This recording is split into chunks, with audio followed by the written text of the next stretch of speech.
अक्षय तृतीया बड़ा श्रेष्ठ पर्व है। जैन परंपरा में भी इसकी बड़ी महिमा है और सनातन धर्म में तो कितने महत्वपूर्ण कार्य उसी दिन शुरू हुए। अक्षय तृतीया के दिन भगवान श्री परशुराम जी का प्राकट्य है। अक्षय तृतीया के दिन ऐसी भी भावना कहीं कहीं प्रमाणित होती है कि परांबा भगवती गंगा इस धरती के ऊपर प्रकट हुई हैं। अक्षय तृतीया के दिन त्रेता युग का प्रारंभ हुआ है जिसमें भगवान श्री राम का प्राकट्य है। अक्षय तृतीया के दिन श्री सुदामा जी का श्री कृष्ण से मिलन हुआ है महाराज। अक्षय तृतीया के दिन ही सुदामा जी भगवान श्री कृष्ण के द्वार पर गए हैं। अक्षय तृतीया के दिन ही पांडवों को अक्षय पात्र भगवान सूर्य ने कृपा करके प्रदान किया, इसलिए उसका नाम अक्षय पात्र है। और उसी दिन भगवान ने 2 तिनका पाकर के दुर्वासा जी से सभी पांडवों की रक्षा की है।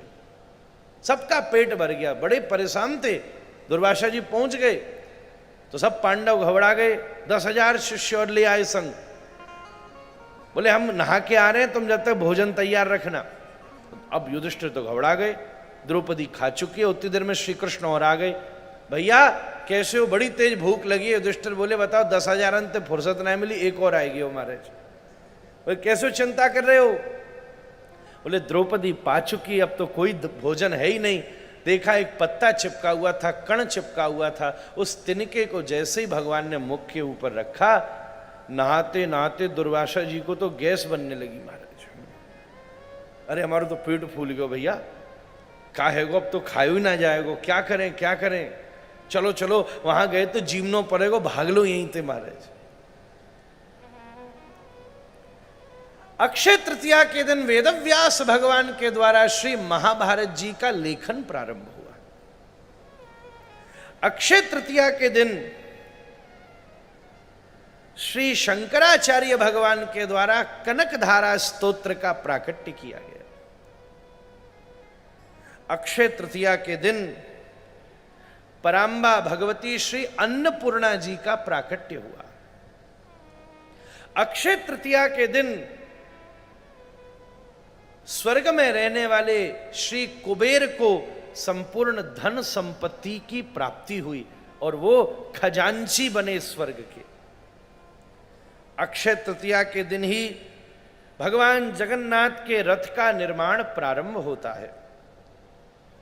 अक्षय तृतीया के दिन ही श्री मदन मोहन जी, गोविंद देव जी और श्री गोपीनाथ जी, ये वृंदावन के जो 3 वज्रनाभ जी के द्वारा स्थापित दिव्य मंगल में विग्रह है, इनके सबसे विशेष दर्शन और वज्रनाभ के बाद में पुनस्थापन की दिव्य मंगल भूमिका इसी के दिन बनी है महाराज।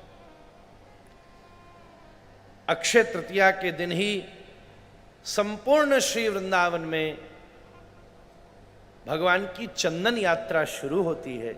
अक्षय तृतीया के दिन ही श्री बिहारी जी के दिव्य मंगल में चरण दर्शन का सौभाग्य बनता है। श्री बांके बिहारी लाल की। ऐसे इशारा करने का मतलब होता है ठाकुर जी हमारा हाथ पकड़ो। हाँ ठीक है। यों करने का मतलब चलो, यों करने का मतलब नहीं जाओ, यों करने का मतलब भगवान आप हमें स्वीकार कीजिए महाराज, हम आपके शरणागत हैं। इसी प्रकार से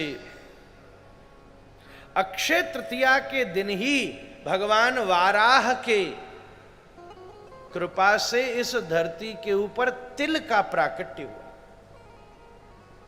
इसलिए उसका सबसे ज्यादा प्रयोग यज्ञ में होता है और यज्ञ पुरुष भगवान श्री वाराह की कृपा से ये दिव्य भूमिका बनी है हमारे।